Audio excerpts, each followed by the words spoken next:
La première des choses, quand vous voyez ici, on est en rez-de-chaussée. Notre salon, cette pièce, je préfère vraiment que vous commencez avec cette pièce. Dans cette pièce, j'ai pas créé d'ouverture pour la simple raison, il faut apprendre la modélisation dans 3D Max. Je clique sur ce mur-là, isoler la sélection. Maintenant, j'ai isolé la sélection. Je clique sur Create, Box. Par défaut, AutoGride est désactivé. C'est-à-dire, si je veux créer un box lié ou bien un box qui a une relation avec l'objet sélectionné, c'est pas possible. Donc, CTRL Z, je clique sur AutoGride qui me permet de détecter les surfaces. Je crée un box avec une valeur. Je clique sur Modify pour que je puisse facilement spécifier la hauteur. Je dis que je veux 200. Maintenant, c'est sur mesure, n'est-ce pas? Bien. Sur 250. 200 sur 250. Je le déplace un peu dans le milieu. Certainement, et quand vous voyez, j'ai exagéré un tout petit peu, mon box n'est pas aligné dans le centre par rapport à la fin. Je sélectionne le box, je clique sur Align, je clique sur le mur, je désactive le tout provisoire. J'observe qu'il y a un axe rouge qui s'appelle l'axe des X. Maintenant, si je clique sur Apply, je trouve que j'ai bien essayé d'aligner, mais ça ne marche pas. Vous allez me dire, monsieur, il y a une erreur. Ben non, je clique sur le mur et je clique par la suite sur la hiérarchie. Affect pivot only. Le pivot, c'est celui-là. C'est l'axe de pivot, محور الدوران. Center to object. Maintenant, elle est centrée dans l'objet. Je refais la même opération, pardon, là, j'ai cliqué sur Affect Pivot et une fois que j'ai terminé, j'ai cliqué une deuxième fois sur Affect Pivot pour le désactiver. OK? Je clique sur le box, Affect Pivot, Center to Object. C'est-à-dire, quand je clique maintenant sur Line, dans l'axe Center, pardon, point pivot par point pivot, de X et peut-être en même temps de Y, ça donne. Je clique sur OK. Maintenant, elle est vraiment dans le centre. Bien. L'opération suivante, je clique sur le mur. S'il vous plaît, vous sélectionnez le mur. Et je clique sur Create, Standard primitif, et je choisis Compound Object, Probolien, en mode subtraction, Start Picking, et je clique tout doucement sur le box. Et je clique sur Start Picking une deuxième fois. Maintenant, j'ai créé une ouverture. OK? Bien. Une deuxième fois. Je clique sur Compound Object, Standard Primitif. Alt W. Et je cherche où se trouve ma fenêtre, ou bien baie vitrée. Je le retrouve dans Front, pas forcément qu'il soit dans Front pour vous, mais pour moi, c'est dans Front. Je clique sur Standard Primitif, Plane. Je désactive AutoGride. Pourquoi? Parce que je veux créer un plan qui a une relation avec ce point-là et ce point-là. J'active le Snap Toggle avec le bouton gauche et le bouton droit pour spécifier que je veux travailler avec les vertex. Voilà le point. Je crée un point, je clique et je maintiens la sélection de ce point-là vers l'autre point. C'est sur mesure. Maintenant, j'ai créé un plan, comme vous voyez. Un plan flat 2D. OK? Bien. Une fois que j'ai terminé, comme vous voyez, mon plan n'a pas de volume. Je clique ici et je choisis Shell, SH. Shell, ça va lui donner un volume. Le volume, il est de 2,54. Je prends par exemple 1 cm est totalement suffisant pour moi. Je clique sur M comme Material Editor et je dis que je veux par exemple le blanc, par exemple, avec une réflexion, une petite réflexion, et avec une réfraction totale, انكسار الضوء. Et je l'applique directement. Et maintenant, on a une forme transparente. OK? Bien. Je clique sur Isolate Selection et je trouve que notre forme est vraiment transparente. Je passe directement ici. Dans la vue de haut, la vue de top, je trouve que voilà mon salon, plus ou moins. Je crée un plan une deuxième fois. Un plan une deuxième fois. Ce plan-là, je peux utiliser AutoGrade si je veux. Ben, sinon, je peux désactiver le Snap Toggle. Je peux dessiner un plan comme ça dans le vide.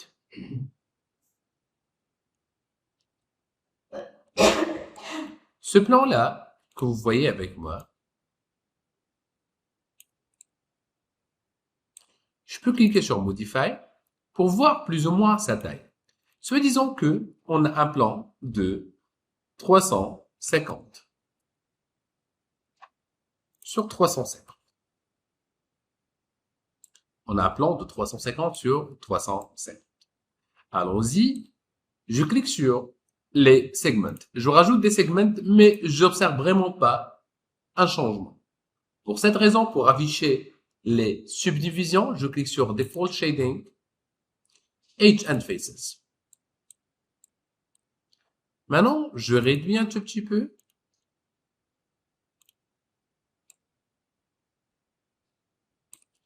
Je clique sur le bouton droit, Convert to Editable Poly. Maintenant, c'est une forme éditable. C'est-à-dire, quand je clique sur les polygones, je peux cliquer sur les polygones et je peux supprimer. CTRL Z. C'est à vous de voir. Il y a parmi vous qui va me dire, bah, écoute, monsieur, je veux garder cette partie et éliminer cette partie et insérer cette partie. Donc, c'est à vous de voir. On est d'accord? Je ne veux vraiment pas rentrer dans ces détails. Pour moi, je clique, forme L, et c'est tout pour vous. OK? Bien. Forme L. Isolate Selection. Et voilà mon objet. C'est un objet vraiment qui nécessite un peu de volume. Comme d'habitude, pour le volume, on insère le modificateur Shell. Je vais lui dire, écoute, je veux cette fois, donc bien sûr, Outer Mount. Je veux par exemple 10 cm. OK? Voilà le support. Bouton droit, Convert to Editable Poly. Pour désactiver Shell aussi, je peux sélectionner les polygones 1, 2, 3, 4, 5. Je clique sur, je peux par exemple les dupliquer si je veux à l'aide de la touche Shift, comme vous voyez, je peux dupliquer.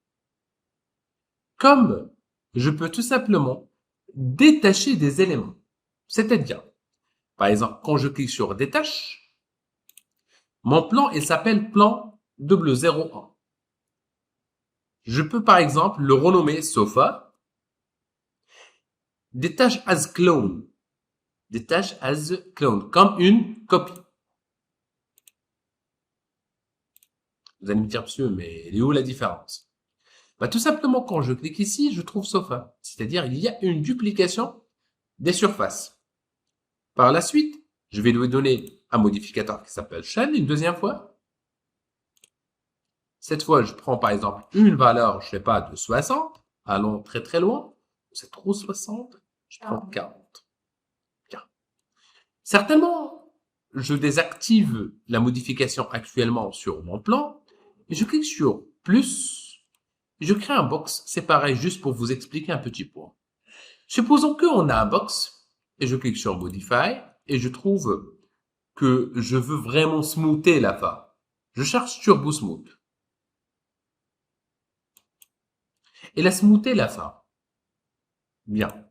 Pour mieux expliquer, c'est il est trop smoothé parce que on a vraiment besoin de rajouter les segments.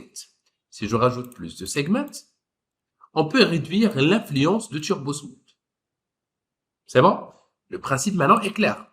Vous allez me dire, monsieur, ouais, c'est bien, mais pour notre sofa, on n'a vraiment pas la possibilité de faire cette opération.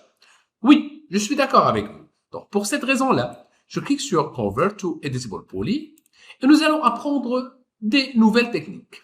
Si je clique sur H, je sélectionne notre H, celui-là.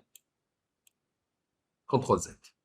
Et je cherche Ring. Ring, qu'est-ce qu'il a fait? Bah, il a sélectionné celui-là. 2, 3, 4, c'est-à-dire il a sélectionné 8. 4 en haut et 4 en bas. On est d'accord, sachant très bien qu'il y a deux objets. Attention. Isolate Selection, juste pour vous montrer. 1, 2, 3 et 4. 1, 2, 3 et 4. OK? Bien. Je cherche aussi Connect, le bouton qui se trouve dans Edit Age. Je clique sur le bouton Setting de Connect. Je viens de connecter une ligne horizontale avec une ligne verticale, ou bien le contraire. Quand vous voyez la possibilité de rajouter deux, je peux insérer un pourcentage. Je prends par exemple le pourcentage de 80% et je le garde pour la totalité. Je clique sur OK. Je clique ici. Si vous voulez me dire, monsieur, pourquoi vous faites tout ça, je vous explique. Si j'insère par exemple le Turbo Smooth ici, dans cette forme, voilà ce qu'il va me donner. C'est pas bien du tout. On est d'accord? Donc, je peux supprimer Turbo Smooth. Je continue un tout petit peu l'opération. Je clique ici. Je répète la même opération. Ring. Connect. Avec 80, je garde la même valeur. 2 et OK. Je clique la même chose ici. Je maintiens la touche CTRL ici, ici, ici, avec la touche CTRL. Je clique sur Ring. Maintenant, j'ai sélectionné 1, 2, 3, 4, 5, 6, 7, 8, 8, 16, 16, plus 16, ça fait 32. Voilà, il y a 32. Je clique sur Connect. La même opération. Et ben voilà.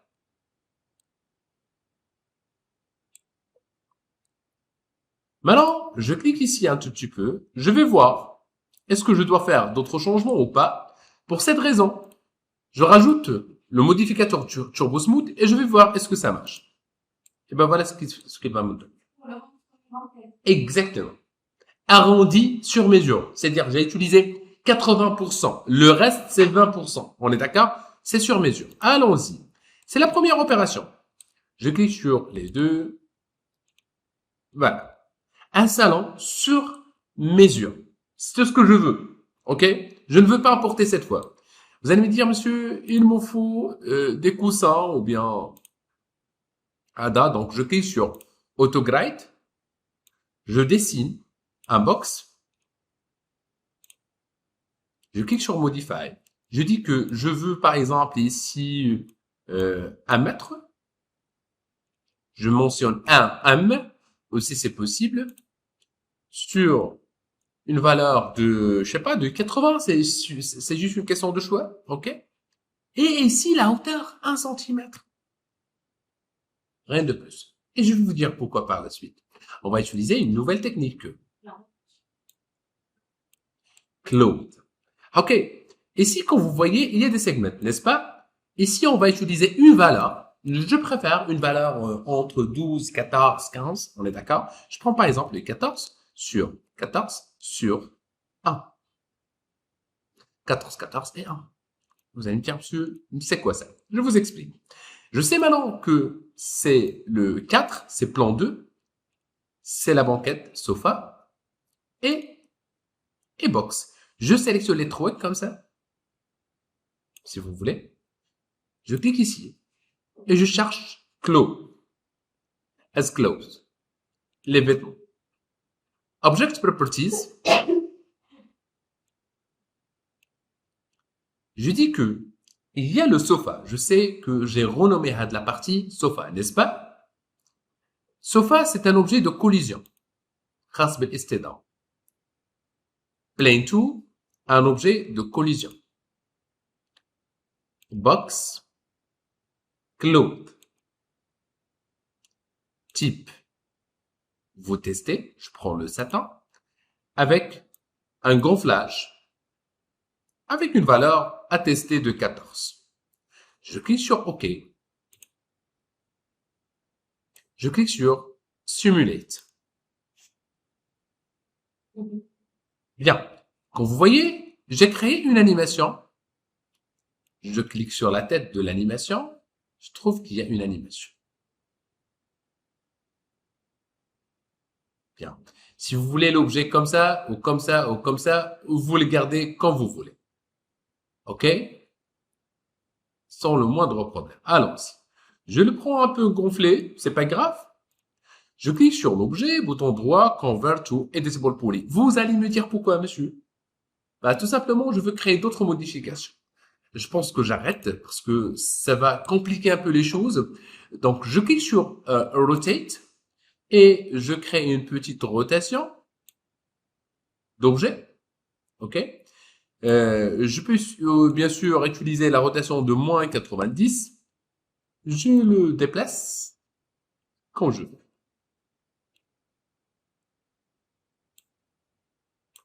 Je vais utiliser bien sûr les matériaux si vous voulez. Bien. Je vous laisse le temps pour dupliquer votre objet. De préférence, le fait de désactiver Isolate Selection. Bon, ça ne va pas donner vraiment ici. Ah oui, autre chose. Si je veux faire des modifications dans le plan, là, je peux le faire sans le moindre problème. C'est-à-dire, je peux sélectionner cet objet et cet objet. Select and Scale. Transformation manuelle. Et ben voilà, c'est hyper simple. Sans le moindre problème. OK? Je peux vraiment gérer la situation. Bien. Et je peux faire des modifications. Dans mon objet, la rotation, cette fois, à moins 90, déplacer.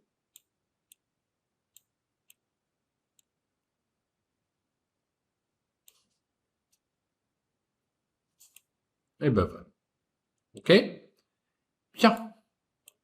On a abordé la gestion des objets. Je clique sur, je sélectionne aussi mon objet et je cherche non, c'est pas UVWMap. FF. Oui. C'est FFD444 qui me permet de transformer mon objet à l'aide de FFD444. Je clique sur CTRL point. Je peux déformer un tout petit peu mon objet. Je sélectionne les points que je veux. Je prends ce point-là.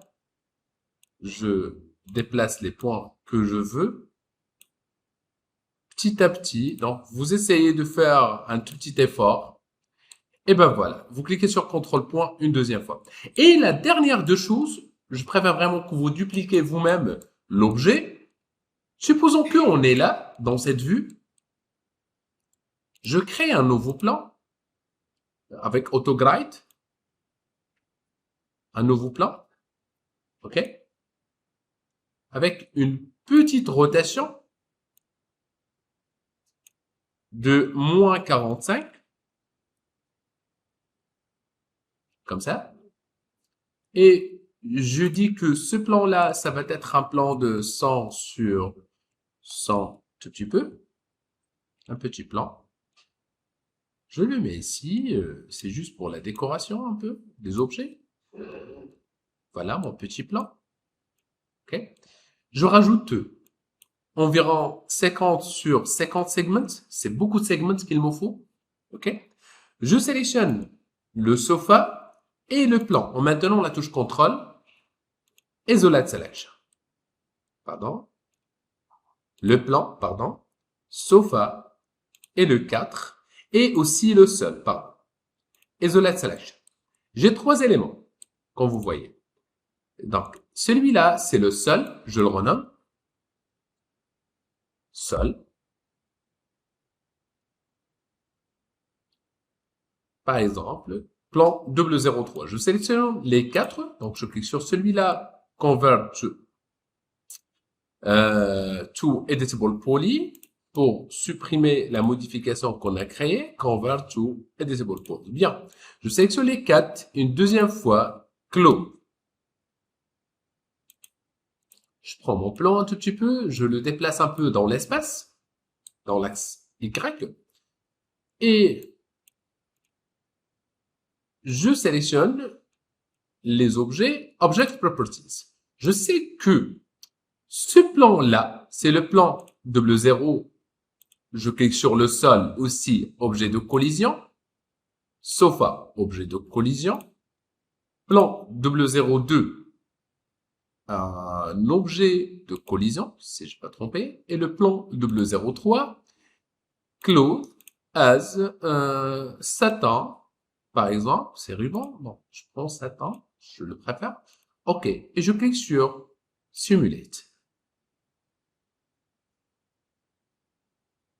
Bien.